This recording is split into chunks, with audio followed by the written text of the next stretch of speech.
Yeah, mate, we got hards on. We're going to the end. We're here in Sao Paulo, one of the best tracks in Formula One. We all bloody love this track. Lewis Hamilton bloody loves this track because everybody bloody loves this track. Why do we quote unquote bloody love this track? I don't know if I do love this track. Is it that good? We had a good race where Lewis came from the back, but he was a car out of position. Is it that crazy? And when they showed the clips back of Lewis coming from the back, don't. It wasn't. Oh no. It was like his sprint in his sprint race when they were showing, and every single overtake's just on that straight. Literally every single. Well, maybe that one wasn't, but like every single one he just overtakes on the straight. Like, how is it really any different from Catalonia? I know this is crazy. I think that's blasphemy. Actually, maybe I should take that back. I'm literally going for a very small pool of like races here. I've not been watching the sport that long. Brazil don't really do anything that crazy for me. And also, let's just get straight into quali. Rate my quali, and where I'm going to be giving it a 1 out of 10 because Mother Nature or Fernando Alonso. You know, if you watched the TikTok, which you probably did not. That's just a joke. Mother Nature. Ruined it for me. It's ruining it, you know? Like, if quali was Verstappen, Leclerc, Stroll, Alonso, Hamilton, Norris, Sainz, Russell, Perez, Piastri. And, like, you know, I'm all for these freak things happening. Whoa, the weather changed. That's crazy. I know. 1 minute. Have you lived in, you know, most places that happens? It's not that crazy. 1 minute it was sunny. The next it was a storm. I know. The weather changed quick. It happens, you know. Whoa, you know. I get it. It's fun. Sometimes it rains and freak thing happens and crap. Slow cars end up on the front. We saw it with Russell in the Williams in Spa, stuff like that. I get it. It's fun, but it's not fun when there is always one constant. There is always one, you know, variable that doesn't change, and that's Verstappen on pole. How can you have this happen all the time? Like, I get it. He's the luckiest man alive. He's on top of, yes, being in the best car, and yes, probably having the most talent at the moment or whatever, right? On top of those two things, which, yes, are also big factors, right? He was also extremely lucky, because on top of all of that, right, never has any sort of engine problems or anything like that, or anything that costs him a race, you know. The craziest, and I get it, you make your own luck. The craziest stuff will happen, you know. The sky literally opens up and turns into something out of a Harry Potter film, right? And, you know, you get Stroll up in the front row and you get a couple of crazy sort of things happening. And it's just always Verstappen, though. It happened in Spa as well. All this crazy stuff, this and that. Oh, the order's going to be completely shuffled. Where was Verstappen in all of this? Still on pole. Oh my god. Starting the race as well, if we just jump to there real quick. Like, the car who would challenge him into this corner, Charles Leclerc, his car just decides to keel over and die. So now no one has to challenge him even into turn one. You know? It's just like this non-stop. Whoever Lady Luck is out there, right? Stop. Like, Verstappen doesn't need this. He already has everything going for him. So that was hard to swallow. That was a hard pill to swallow already going into the race. I think for Brazil, the best chance you got is that something crazy happens in qualifying, and then that leads to cars being out of position, and then you then have a fun race. I don't know. I just kind of feel like if the fast cars are already at the front, they kind of just stay near the front. And for me, the race was not, I think, major. Although I'm going to have to give massive props to who should have been driver of the day, Fernando Alonso, when we get to that later. Because, honestly, Norris, he's got great fans, clearly, and they'll back him. But Norris could honestly, you know, Norris doesn't have to do much. You know, Norris just has to smile, you know, complain on the radio a little bit, and that's enough for his fans to give him driver of the day. It's a fan vote type thing. There's no way on earth Fernando should not have got driver of the day. He's the only one who provided any entertainment. That was a good start, and then from there he just drove, and then it was fine, and he finished. Like, that wasn't like he shouldn't have got driver of the day any more than Verstappen should have, or like any other, like, arguably even, no, not really, but you know. Wait, where did Perez start? Perez started P9, you know, and he finished P4. I know he could have got on the podium, but was he even close to getting a shout? He was potentially going to get himself P3. I know he's in a Red Bull. He's in aka NASA's rocket ship, but, you know, yeah, quality for the simple fact that there was no excitement till the end. It got cut short. And even if you're going to have that, fine, but make it, you know, result in a wacky order, and they didn't. It still just resulted in a fairly normal order. So I have to give quali like a 1. Let's just get into the race rundown. Verstappen, you know, he gets, well, I say he gets a good start. We'll never know. He didn't really have anyone to challenge him. Norris around the outside of like both Aston Martins kind of got, what happened to both of them happened to like Leclerc last week when both the Red Bulls just like went round the outside and sort of just said, you know, just sort of fucked them basically. Norris and Hamilton had a little British moment doing that around the outside of the Aston Martins, and then just sort of went through it, although Hamilton could not keep up the pace. You know, Leclerc doesn't. This is just what bothered me the most. I don't think anyone really had great pace here. I don't know. This wasn't a great race. I'm going to be really honest. There's just not a lot of great things going for it. Leclerc. I mean, Leclerc in the car. I don't. Is Monaco meant to be more of a French kind of place, or is it more like an Italy kind of place? Like, what is the vibe? Because I know it's tiny. I can't think right now what it borders or what like the vibe of the people is more of. But maybe it's just from working with Italians all the time. But he comes across so Italian in the car. Like, yeah, why the fuck? Why is my luck so bad? You know, like he's just in the car. I felt like I could almost see his hands. But you know, what is up with my luck, man? Why am I so fucking unlucky? You know, he's just in the car. You know, and he's like, you know, he's Timothy Chalamet in A Rainy Day in New York. If you haven't seen it, don't. For, you know, reasons outside of the film, which is just mid in general. But like, there's a scene in that film where Timothy Chalamet's like playing the piano, and it's like, it's just this woeful song, woe is me song, you know. Everything happens to me, you know. I try and throw a party, the guy upstairs complains, you know, try and catch a train, you know, try and do this, it rains, try and do that, you know, it's just all egg on my face, just that kind of thing. It's just like, you know, I try to drive my Ferrari and my car just explodes, you know. I try to start P1 and, you know, it's just like comically bad luck constantly. To a point where, is it bad luck? Can we really call it bad luck, or do we have to start calling it curses? He's been cursed, but I don't know who would have it out for him. It would have to be either Sainz. Who else? Because who else is really trying to curse Leclerc? Like, everyone likes Leclerc. They're not really fighting like for anything, like a championship or anything like that. So the only person to have it out from would be his teammate. So unless he got like a 5-year curse like a few years back and he's still living it out, I don't know. But it's just sad. Like, he can't even start the race. The way it breaks as well. It's not like the engine just dies and cuts off. Like, here's the thing. The luck is so bad that it's not like... Fucking hell. The dog's trying to play music right now. What are you doing? What are you fucking doing? Jesus Christ, the tampering. What was I saying? Yeah, it's not like even anyone else who would experience bad luck in this situation. The car would just cut out and the engine would die, and they would kind of just roll off the track and then push the car off.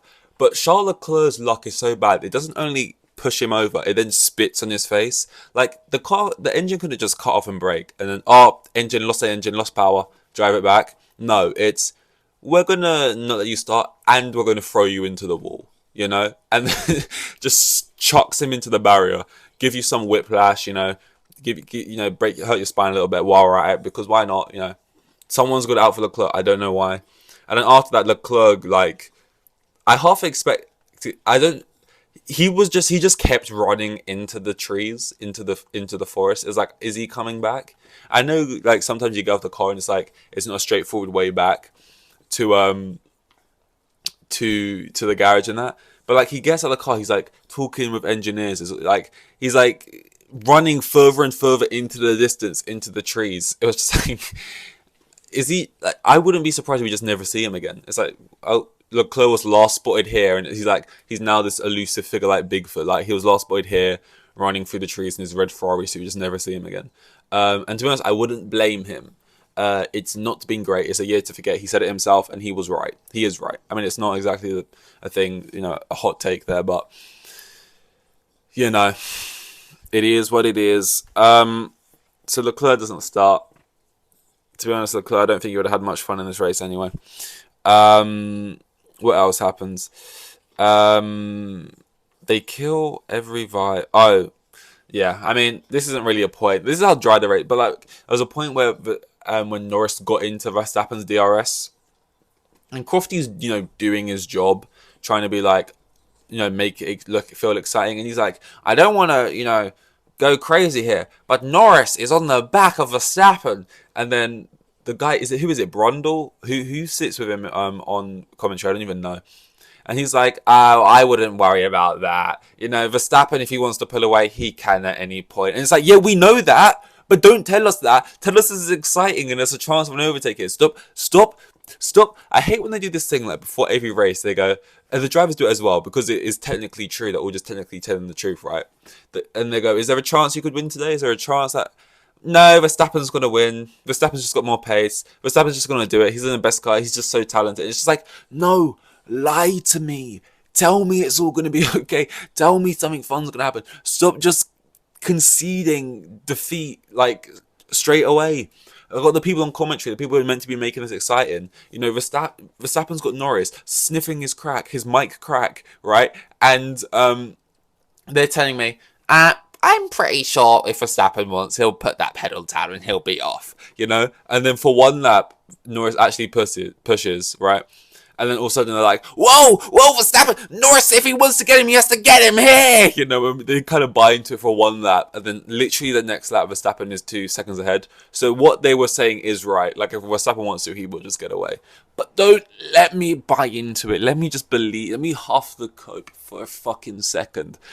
Stop telling me when someone's closing in on the guy and I actually think there's going to be a battle for lead that now he'll pull away when he wants. I want to believe the hype. It's another P2 for Lando. Like P2s, like he just gets so many of them right now. He's doing this champagne pop celebration, and it's like some people don't like that celebration, which I don't get.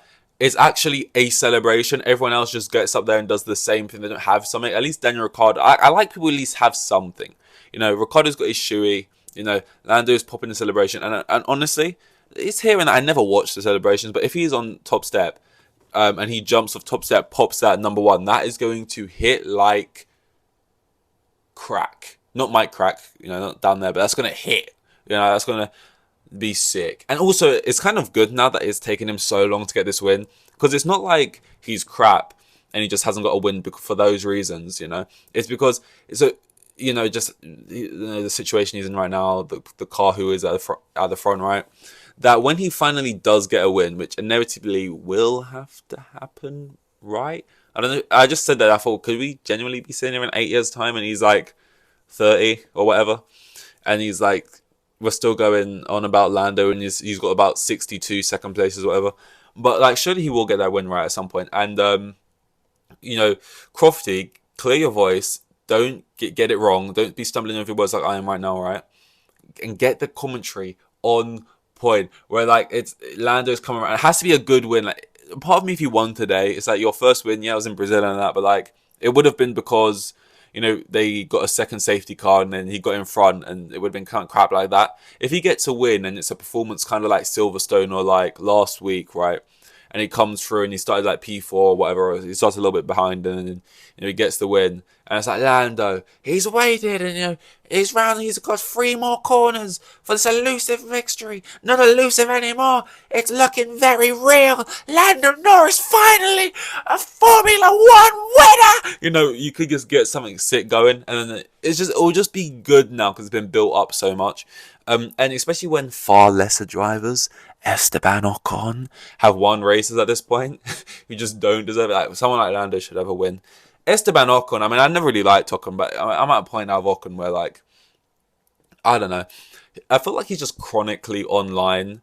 Like, I didn't even catch this last time in the race. I heard about it after the fact. But he was, like, on the radio. And when he said, like, tell those Haas, we're going to come get them. Tell those Haas, be ready. because Akan's coming, you know, type of thing. And then he took him like 20 laps to catch, right? And then afterwards in the interviews, he kind of like said, he kind of like corrected that because it was kind of embarrassing. He said, "Oh, I wasn't actually trying to push for them there. I was trying to set up the overtake." As if like he went on Twitter after the race, saw he was getting smoked, and then kind of had to come out and say it. Like immediately, he types Ocon into like Twitter and like sees what's coming up.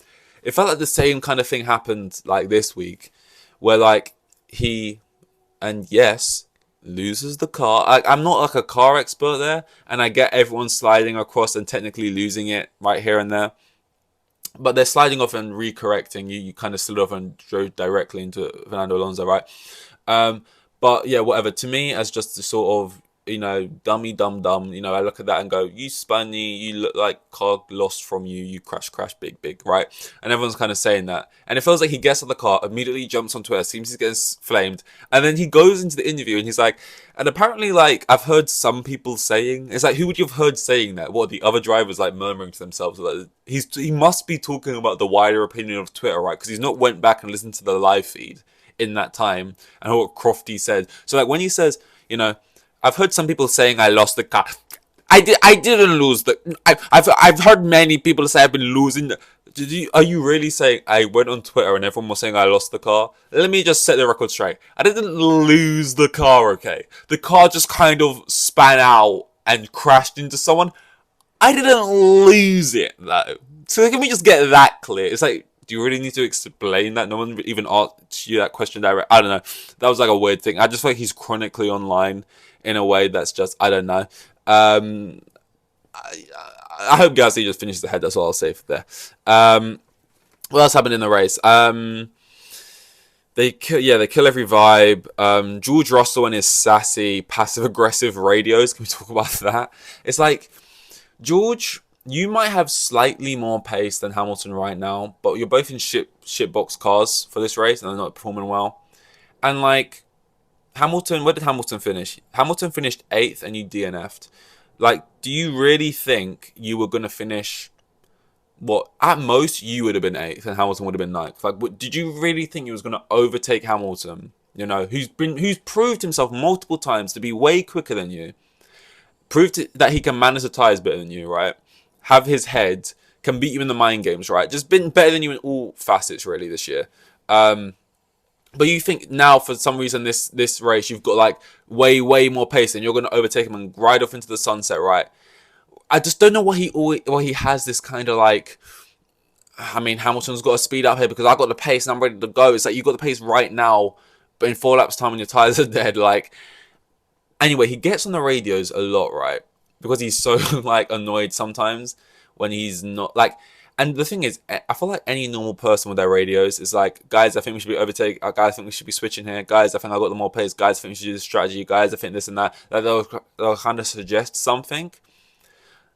George Russell has the most sassy, you know, sort of, you know, middle upper class kind of entitled, passive aggressive. Like people talk about Lando being bad on the radio. George Russell and his questions, right?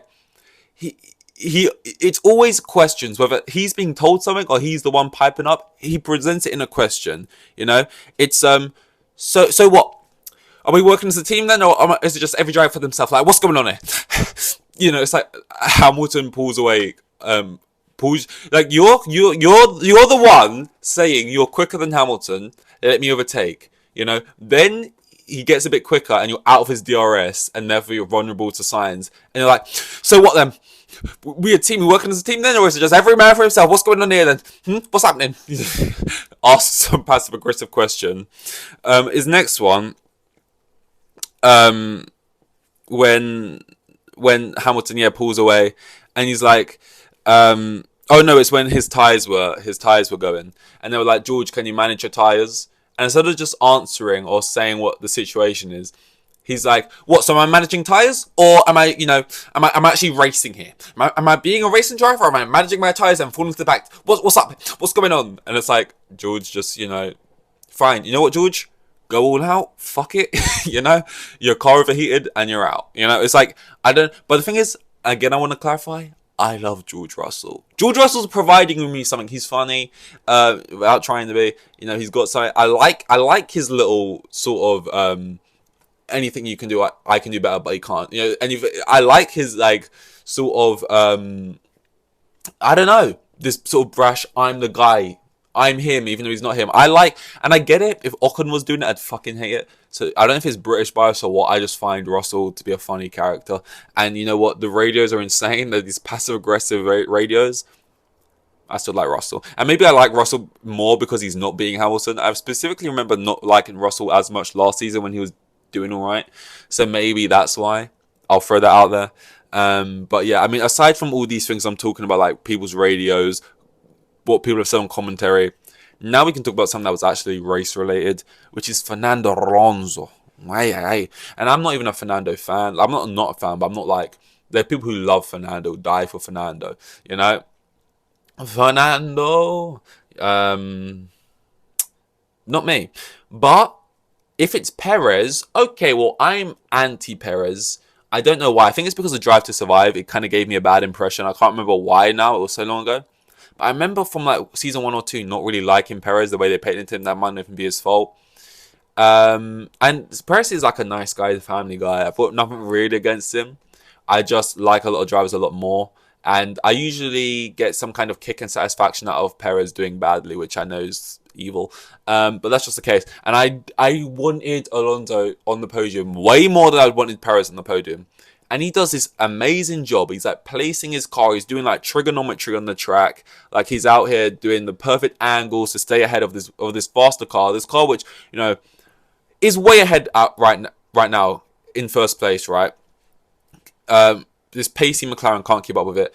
And Fernando Alonso, who's been in this crap car for most of the season, good at the beginning, seems to be back there now, keeping Perez behind. And what I think is exceptionally good about it is, as highly as I rate, you know, Norris, Leclerc, a lot of drivers, I don't think, because it's such a specific thing he was doing, right?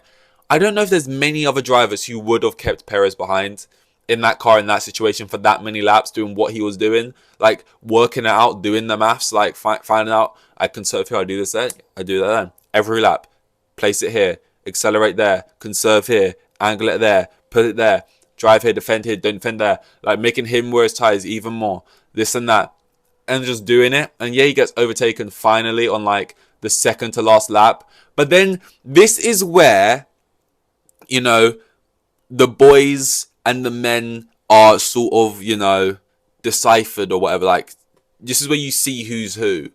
And you see the difference between someone like Sergio Perez and Alonso. Alonso, for 20 odd laps, pressure. I got to brake exactly here, turn it in there, you know, accelerate. I got to like get the angle right here every single time.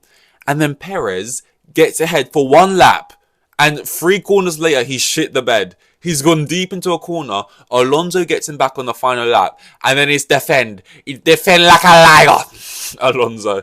You know, he gets it. The final corner. Perez is looking his back. He's going to take it. I was literally screaming, no!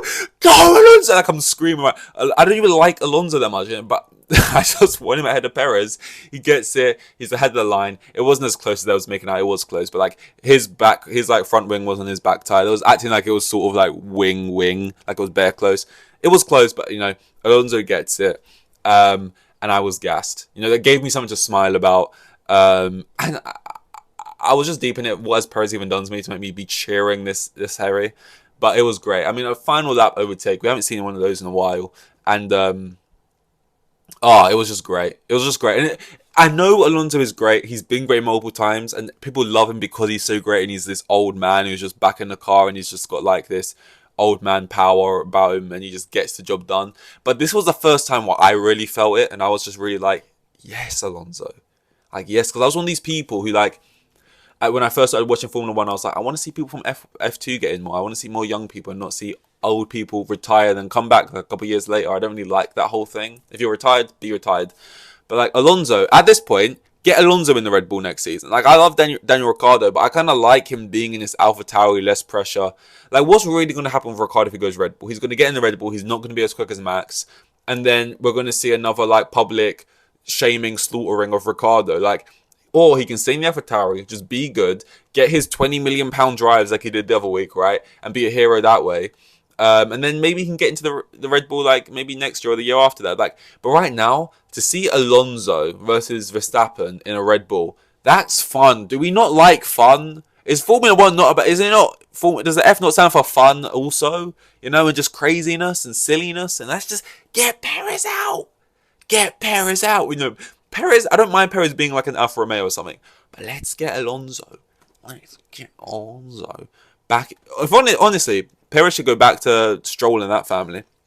And let's get Alonso in that Red Bull just for a year. Just for a year, just for some excitement and fun. Let's get Verstappen pissed. Let's get Verstappen nervous. Let's get Verstappen, challenged. I wouldn't mind that. But yeah, you ain't that guy, Perez. You ain't that guy. Soft, medium, hard awards. I'm going to give the soft to Ocon for reasons I said. I mean, he crashed it, he binned it. He's just been mid. Gasly was a lot better. Gasly finished 7th. I think Ocon did finish. He finished 10th. I like that. Gasly had his number. A lot of people said Ocon's had a stronger year. He probably has. But Gasly's coming back into his own. And I really want Gasly to finish as the better driver towards the end of the season. Medium, I'm going to give Norris because he got P2. You could argue maybe when it mattered. You could argue he got the good start where it technically didn't matter. I mean, it did matter. He went all the way up from P6 to P2, right?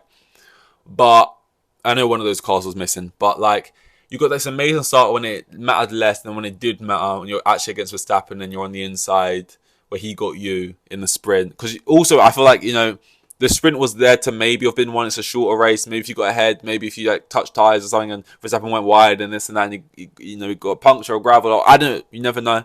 Maybe he could have won the sprint. I know he didn't really seem to give a fuck about the sprint, which I kind of get. But it's just going to be a medium one for me. The P2 is kind of becoming the norm for him right now. And I guess unless he does an amazing drive like last weekend or he gets a win, for me, it's never really going to be the hard award. And, he shouldn't have been driver of the day, I just think. I don't think he should even have been like second or third even. And hard has to go to Alonso. He provides the excitement, the actual spectacle. He shows so much. I listen to the Red Flags podcast a lot and they love Alonso, so I just know they were creaming for that. And I don't know what time. Actually, no, it would have been more like it's in Brazil, so it probably would have been a decent time for them to watch. Because I know usually they got to get up at like 6 or whatever and they're watching it in the morning with crusty eyes. And that would have been a wake up. But if it being in Brazil, it's probably a decent time. I think they might have been there actually at the track. I'm not sure. But yeah, I'll enjoy listening to that later. But that is all. I think next they've got a little break now and then it's Las Vegas, which I'm excited for. It's a street track. I don't know what the overtakes are going to be like, but at least it's something new. Hopefully it's just a disaster. I like it when it's just chaos. It seems like it's not been planned out properly. Everyone's complaining afterwards like this can never happen again, this is unacceptable type thing. Let's just hope for something like that to happen. Let's hope Verstappen doesn't win it, and that's the least I can ask for. I saw Ted's notebook. I don't watch that shit, but I saw like an image of like Ted's notebook talking. It was talking to like watermelons. It was like a picture and it was out of context. It's like, oh my god, Ted's notebook out of context, wacky, crazy, as if this is meant to like draw me in. With or without context, I don't need to see Ted talking to watermelons. I don't need to see Ted and his like rough drafts for his stand-up routine. I don't know who he pitched this idea to at Sky Sports and why they greenlit it, but just giving Ted, the man who talks too much anyway, they'll ask him, Ted, is it windy down there? Ted goes off on like some like 6-page essay. Actually, Crofty, I'm not actually down there anymore. I'm actually down here, but if it was windy, I'd be off with the wind. I'd be off. Oh man, but off here. I got Mary Poppins. It's just like fucking hell, Ted. You know what I mean? So who let him just like walk around the paddock for an hour talking to Waterman? I don't know. And I won't be watching. But yeah, Las Vegas next. This is a Hard Song podcast. We've got Hard Song because we're going to the end. Thank you very much and goodbye.